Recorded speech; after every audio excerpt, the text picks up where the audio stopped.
자, 전화기 좀 주고 보시겠어요? 하여튼 이거 걱정입니다. 지금 이렇게 정치인들이 설민심 왜곡하는 정치인들이 많아서 걱정이고요. 이게 무엇보다도 우한 폐렴 걱정이고, 이 와중에 세계 돌아가는 것도 또 박재영 박사 연결해 봅니다. 박재영 박사가 미국과 북한의 좋은 시절이 끝났다는데요. 어려워지는 것 같은데 상황이요.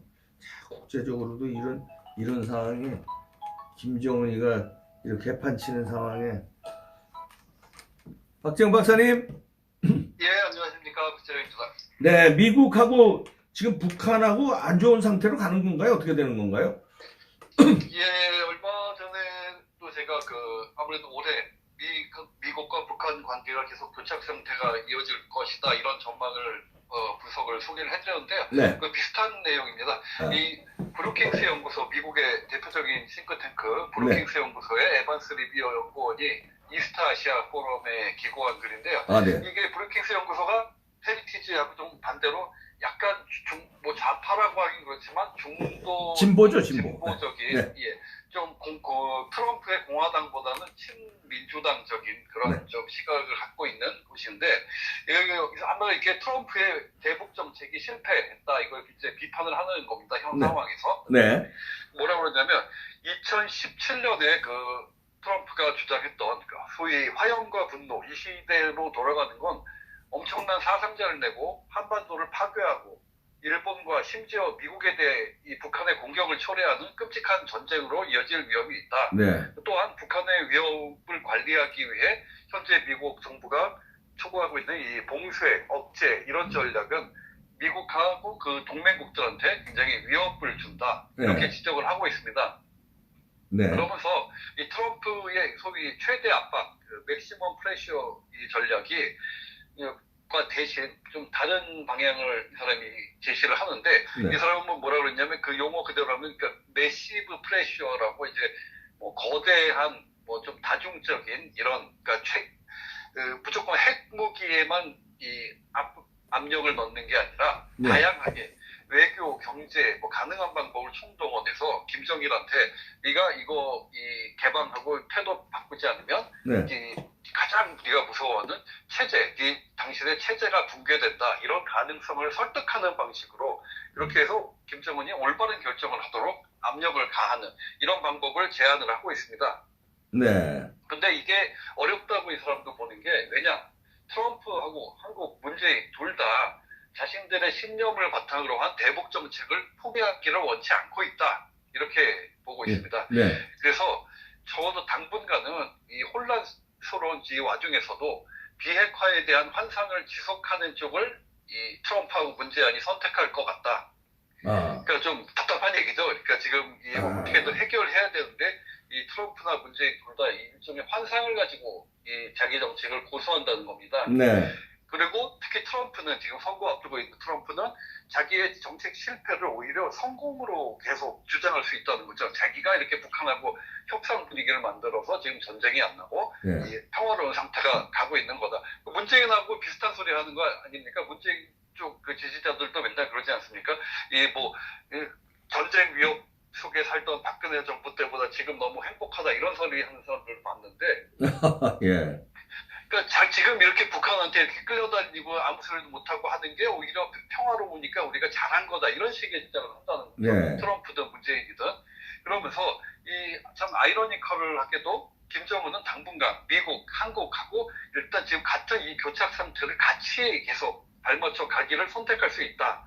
이게 현재 이 교착 상태가 오히려 김정은이 무기고를 더 채울 수 있도록 허용하고 있다는 겁니다. 전에도 그 분석에도 한번 제가 전해드렸죠. 계속 이 시간만 벌어졌다, 김정은한테. 그렇죠. 2년 이상. 핵무기 만들 시간만 벌어준 것밖에 안 된다, 지금 이런 비판을 받고 있는데, 여기서도 같은 얘기고요. 이 김정은이 소위 자기가 새로운 길을 가겠다고 주장하지 않습니까? 이 새로운 길은 오히려 북한이 외교 그리고 안보 의제를 주도하고 뉴스들까지 지배하면서 미국 정부의 균형을 잃게 한다. 그래서 그건 또한 화염과 분노의 시절로 돌아가지 는 것을 원하지 않는 네. 중국까지 자기 편으로 이렇게 지킬 수 있게 한다.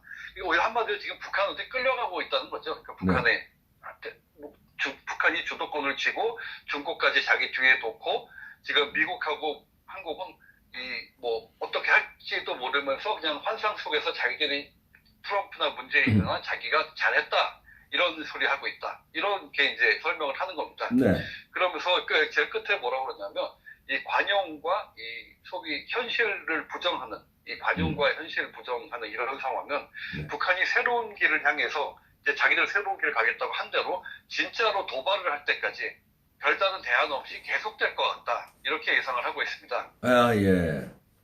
그러니까 미국하고 한국은 분명히 그날이 다가오고 있는데 그 다가오는 그날을 대비하는 것이 좋을 것이다.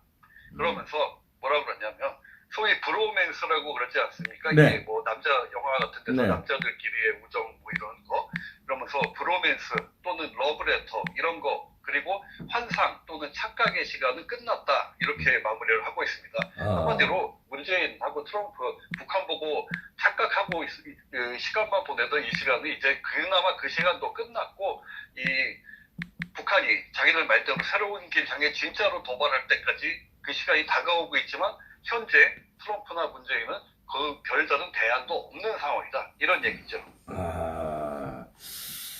자, 걱정이네요. 네. 미국에서 그렇게 보시는군요. 자, 트럼프 탄핵은 뭐 이제 뭐 물 건너간 거 소강 상태가 된 거죠. 이제 관심이 좀 없어지는 것 같아요.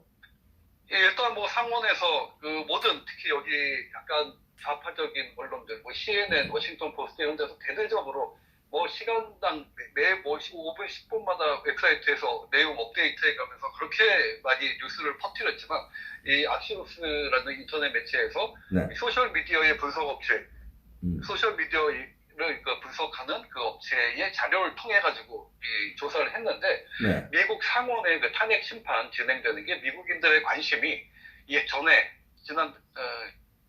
지난해 말에 그 하원에서의 탄핵 심판할 때의 절반 수준에 불과하다고 나왔습니다. 그러니까 관심이 완전히 확 떨어진 거죠. 아, 그렇죠. 이 하원에서 청문회 시작했던 그 11월 13일부터 3일 동안 네. 그리고 상원에서 탄핵 심리 시작된 21일부터 이달 21일부터 3일 동안은 이제 비교를 했는데요. 네. 하원 청문회 때는 이 3일 동안 소셜 미디어 상에서 이 뭐 좋아요를 누르거나 뭐 게시물 그 쉐어하고 뭐 이런 여러 가지 이런 상호작용 건수가 3,520만 건에 달했는데 이번 상원 심판 3일 동안은 그게 1,780건으로 한 55% 수준밖에 안 됐습니다. 예. 그러니까 관심이 굉장히 덜해진 절반밖에 안 된 거죠, 미국인들의. 예. 그래서 이 기간 트럼프와 관련해서 가장 관심을 많이 보인 25개 뉴스 중에 탄핵과 관련된 뉴스는 3개뿐이었다고 합니다. 예. 그러니까 이런 현상의 가장 원인은 악시오스는 뭘 어떻게 분석했냐. 민주당과 공화당 양당의 전략 효과가 차이가 났기 때문인데 민주당이 다수인 하원에선 가능한 청문회를 좀 막 관심을 확 끌어서 탄핵에 관심을 최대한 하려고 만들려고 했는데 예. 반면에 공화당이 다수죠 상원에서 이 새로운 증거 나올 기회에 아예 없애고 증인도 안 부르고 해서 미국인들이 탄핵 심판에 대한 관심을 가라앉히는 쪽을 작전을 선택을 했는데 이게 공화당 쪽 작전이 한마디로 먹혔다는 겁니다. 아, 예. 그래서 공화당은 탄핵 심리가 가능한 이제 지루하고 별 재미없는 걸로 만들려고 노력을 했고 상원에서 만약에 새로운 증인이 뭐 추가가 된다면 뭐가 또 상황이 좀 바뀔지 모르겠지만 이 악시오스의 설명도 그럴 확률은 점점 낮아지는 것 같다. 한마디로 공화당 작전대로 가고 있다는 거죠. 이번 미국 상원 탄핵 심판 이렇게 과정을 보면 미국 의회에서 이렇게 이루어지는 일이 한국처럼 무슨 극단적인 대치 상황 이런 것 같은 거 없이 정말 말 그대로 양측의 그 전략 싸움으로 대결을 그것만으로 이제 대결을 하는 그런 걸 볼 수가 있는데 이 한국과 달리 그런 전략 싸움만으로 이렇게 막 몸싸움 이런 시끄러운 모습 안 보이고 그런 게 가능한 가장 큰 이유는 무엇보다 이게 정치의 기본, 정도 이런 거를 무슨 일이 있어도 지킨다는 거 이것 때문이 아닐까. 그래서 국회의장이 뭐 한국처럼 화장실에서 의사복 넘기고 도망가는 그런 편법, 꼼수 이런 짓들을 안 하니까 이렇게 그야말로 신사적인 멋지게 이렇게 전략 싸움으로 뭔가 이렇게 딱딱 나가는 이런 게 참 보기가 좋은데, 한국하고 달리 이게 한국은 언제나 그렇게 될지, 이게 매번 그렇게 선거 때마다 바꾸자 했는데도 어떻게 바꿀수록 점점 더 후져지는 것 같아서 참 네. 안타깝습니다. 네, 뭐 민주주의 뭐 2, 300년 된 나라하고 2, 300년 된 나라하고 이제 얼마 안 된 나라하고 뭐 수준 차이가 있는 거예요. 우리가 감수하고 또 발전시켜 나가야 되겠죠. 자, 그럼 미국도 그렇죠. 예. 지금 중국 폐렴 때문에 걱정이 크죠? 예.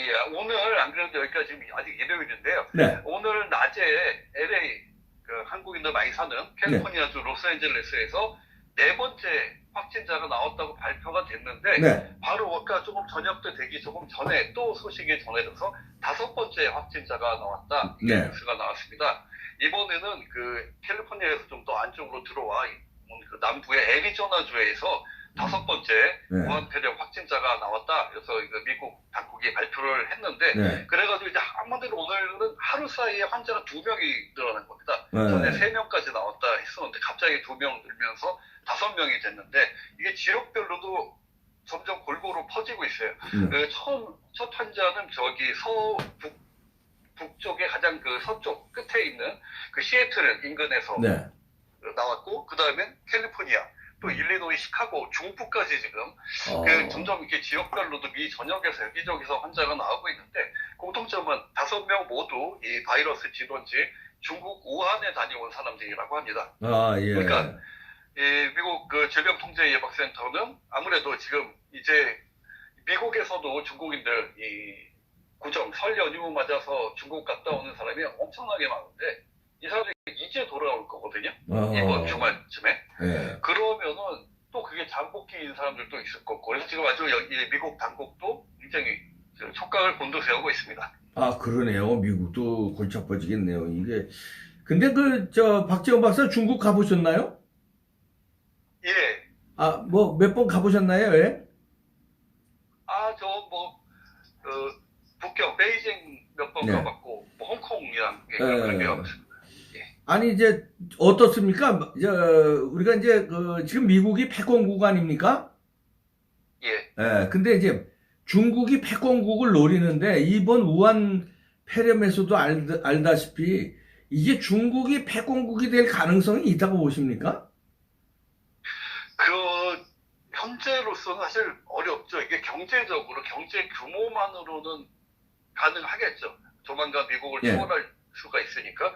그런데 여러 가지 지금 사회 시스템 이런 것만 봐도 이게 내부적으로 먼저 흔들리고 안에가 안정이 안 되는데 그게 가능할 수가 없겠죠. 그리고 일단 국제사회에서 가장 중요한 게 요즘에 무엇보다 그 국가에 대한 신뢰 아니겠습니까? 그렇죠. 이 나라하고는 뭘 사업을 하고 뭘 해도, 그리고 이 나라 일단 요즘에 말 그대로 데이터 시대인데, 모든 게 정보고 네. 데이터인데, 이 나라에서 내놓는, 공개하는 데이터, 정보, 이거를 믿을 수가 없으면은 다른 나라들이 인정을 안 해주죠. 그렇죠. 패권을 확보할 수가 없죠. 다른 나라들이, 패권이라는 게 다른 나라들이 인정을 안 하는데 혼자 내가 패권국이다 주장한다고 되는 게 아니지 않습니까? 예. 그러니까 그거는 뭐 이런 거 보면 더욱 어렵고, 뭐 일각에서는 뭐 별소리를 다 하더라고요. 별 음모론이 다 나오면서 뭐 중국이 이 일종의 인구 조절하려고 일부러 바이러스를 저렇게 퍼뜨린 거다 막 이런 별소리도 다 나오는데,